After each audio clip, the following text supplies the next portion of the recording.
Well, oh, well, oh, well. We got ourselves a tough guy. Take a look at this one.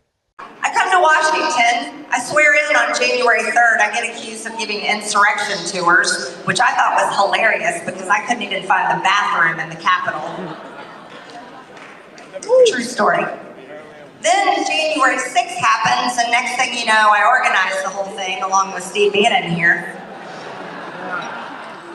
And I'm going to tell you something, if Steve Bannon and I had organized that, we would have won.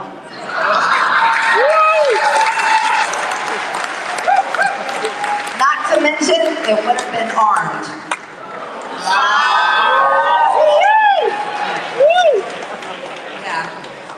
Yeah, that's old Farty Marge, the elevator flatulator, talking shit about if her and old Steve Bannon, the walking postulated human scab, had planned the January 6th insurrection, they'd have won, and they'd have been armed. Yeah, that's right. You got the current member of Congress talking about she would engage in armed insurrection against the United States government and win. Well, there's a couple problems with that. One, they ain't gonna win shit. But that's besides the point. Here's old Farty Marge walking out of the White House on December 20th, out of the planning meeting for January 6th. Hear what she's got to say about it. Just finished with our meetings here at the White House this afternoon. We had a great planning session for our January 6th objection. We aren't going to let this election be stolen by Joe Biden and the Democrats. President Trump won by a landslide. Call your House reps, call your senators from your states. We've got to make sure they're on board, and we already have a lot of people engaged. Okay, stay tuned. Yeah, seems like old Farty Marge was part of the planning. And they didn't win.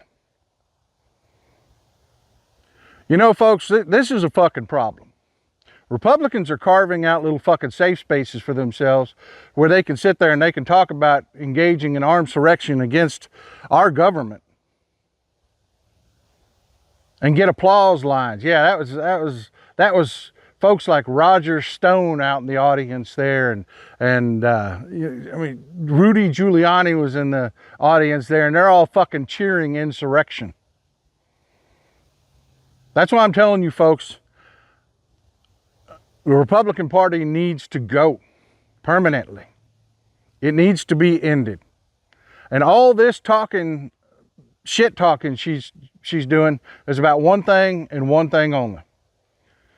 There's one curse you cannot get by in politics. In all my years of politics, I can turn any fucking thing around. One thing I cannot turn around is when you're labeled a loser. And that's their problem right now. They are losers. Every last fucking one of them are losers. They lost again, they're losing again. They were supposed to, I mean, how do you fuck up a midterm when you're not the party in power? How do you not get elected when you are the fucking incumbent president? You know how hard it is to fuck that up?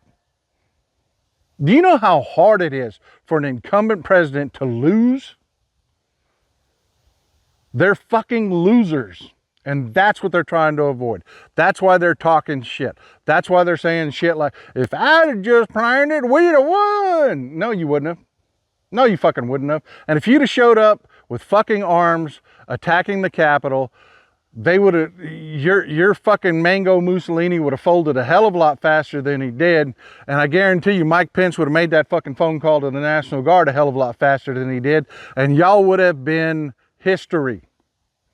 Ashley Babbitt wouldn't have been the only traitor who had her life card revoked that day. That's all that would have happened. So folks, they're telling you openly what they are. I'd like to think that this last election was time for us to just sit back and breathe and enjoy. But it's not. We've still got work to do. You can see they're still out there trying to foment insurrection.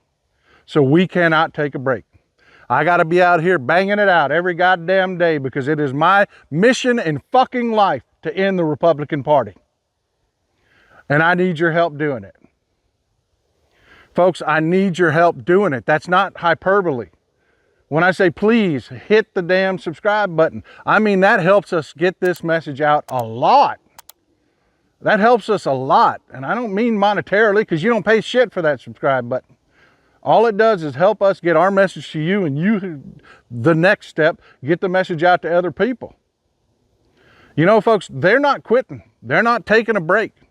She's up there on stage right now, old farty Marge, man, up there on stage telling these people for the whole world to see that not only was insurrection not bad, but they'd have won.